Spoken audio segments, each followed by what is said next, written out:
Todd, I'm going to start with you because we all think that drugs and alcohol abuse in kids is an inner city problem. You were from the suburbs, well-to-do kid. All it took was, what, one drink? One drink for me, and that was it. At the age of 13, I had my first sip of beer, and for the next 13 years, I was on everything: heroin, crack, cocaine, Quaaludes. And because you came from an affluent area, it was a lot more accessible to you almost.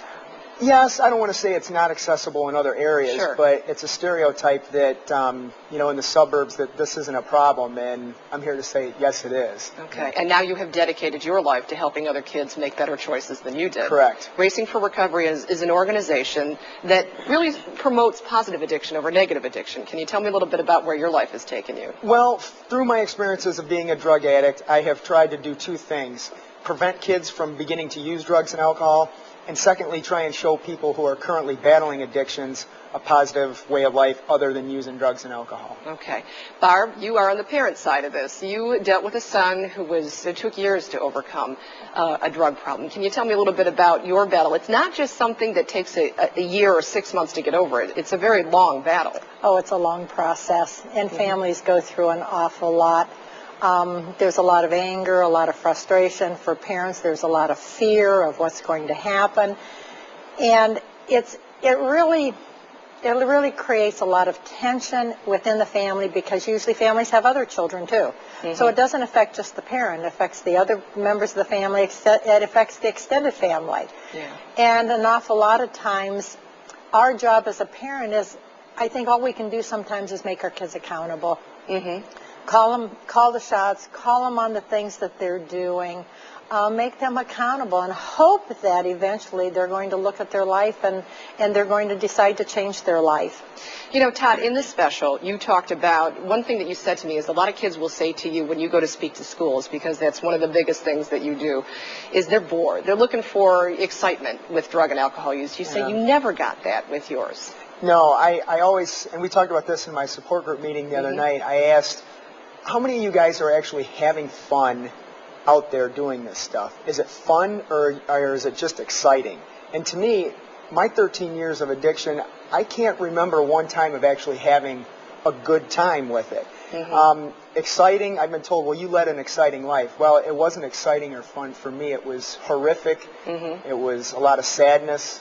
Thoughts of suicide. It was horrible. When you go out to schools, what do you try to get across to the kids? To the kids mainly is don't even start. Yeah. Because I always ask them if they've seen the movie Forrest Gump, where Forrest says, life's like a box of chocolates, you don't know what you're going to get. It's the same thing with addiction. When you take that first sip of alcohol or that first hit of a joint, you don't know what's going to follow. And for me, it was 13 years of misery.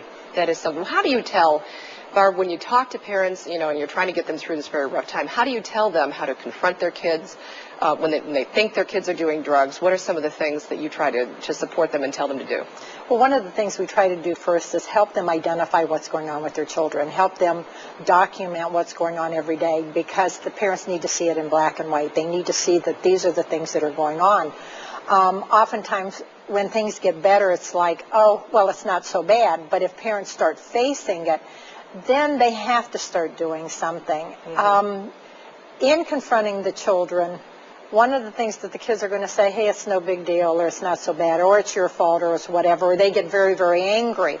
So helping the parents understand that these are the things that the kids are going to say, oh, it's not mine, I'm holding it for a friend. There's a whole list of excuses we go through. Absolutely. So and reactions that you're going to get. Yes, so helping parents understand those things when they start confronting their kids.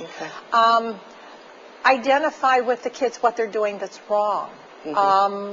Be able to use the system. If you have to call the police because something's going on, you have to be strong enough to do those things. That's one of the big things that we address in the half-hour special. We've just been able to touch on what we're going to be talking about, and we want to thank both of you. It takes so much courage to talk about something like this. I want to thank both of you for taking the time to help us out with the special, everybody who took the time to help us with this special, and we want to invite you to watch. This is about keeping your kids off of drugs and alcohol, drug addiction, a life or death choice, especially Your Kids Count presentation, and I, along with my producers, Paul Kwapik, Ron Matnick, and Andy Roman, have put it together, along with these kind folks who've helped us out.